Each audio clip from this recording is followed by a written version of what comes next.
bersama, pura-pura tahu fisika. Shalala, shalala, shalala. Hai Sobat Fisika, kembali lagi di channel YouTube Pura-Pura Tahu Fisika. Kali ini kami akan membahas materi fisika mengenai pemanasan global. Pembahasan yang akan kita bahas yaitu yang pertama, pengertian pemanasan global. Yang kedua, penyebab pemanasan global. Yang ketiga, dampak pemanasan global. Dan yang keempat, pengendalian pemanasan global. 1. Pengertian pemanasan global. Meningkatnya gas rumah kaca di atmosfer berarti semakin banyak radiasi IM yang dipancarkan kembali oleh permukaan bumi terserap oleh gas-gas rumah kaca.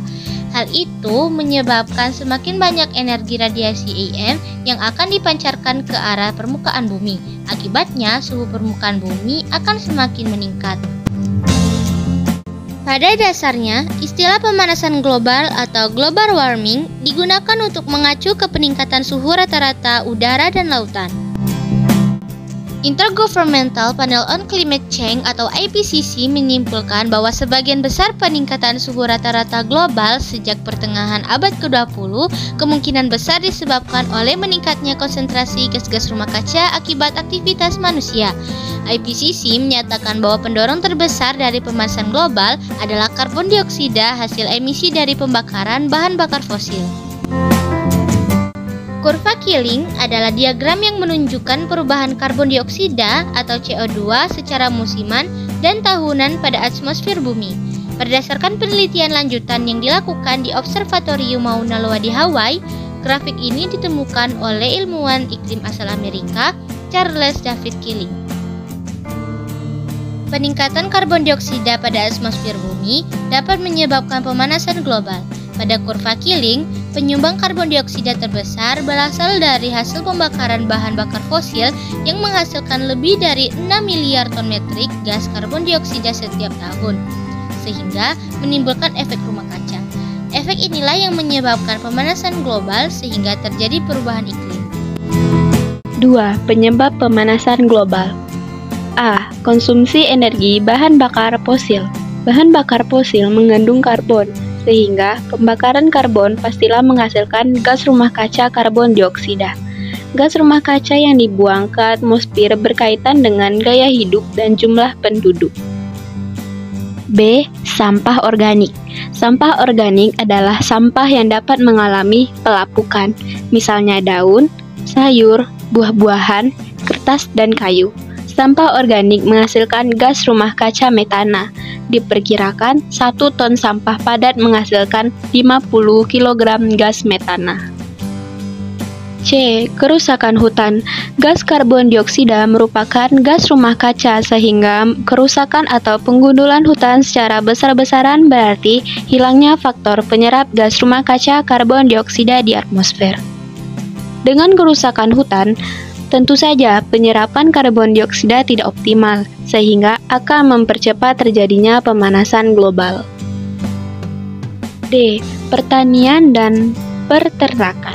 Sektor pertanian dan peternakan memberikan kontribusi terhadap peningkatan emisi gas rumah kaca melalui sawah-sawah yang tergenang, yang menghasilkan gas metana, penggunaan pupuk, pembakaran sisa-sisa tanaman, dan pembusukan sisa-sisa pertanian. Yang ketiga, dampak pemanasan global. A.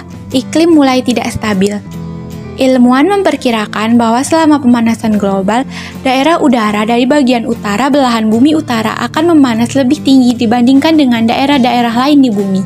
Akibatnya, gunung-gunung es mencair dan daratan akan berkurang. Musim tanam akan lebih panjang di beberapa daerah.